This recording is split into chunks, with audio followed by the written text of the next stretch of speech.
Hello viewers and subscribers. Today I just did a repair to one of the stock foam wing struts of my E-flite UMX Pit Special version 2 biplane.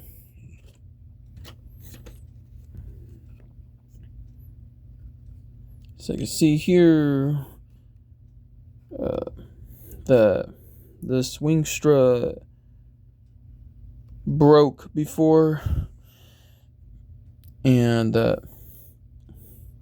for a bit of time there was a gap between this area of the wing strut and this lower area of the wing strut,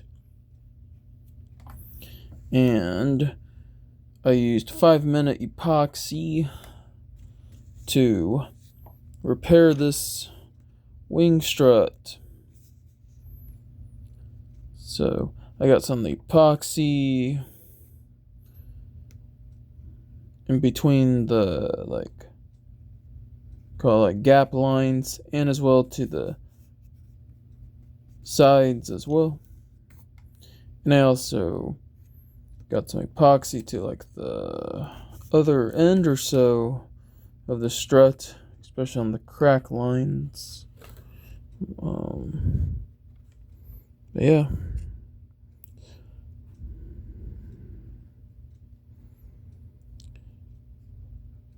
And of course, I think I could tell with the way I repaired that wing strut, the strut I would say is not necessarily perfectly aligned, but I think it should do. And I hope you viewers and subscribers enjoy my presentation video of my repaired wing strut of my E-flite UMX Pit Special version 2 biplane. Thank you all very much.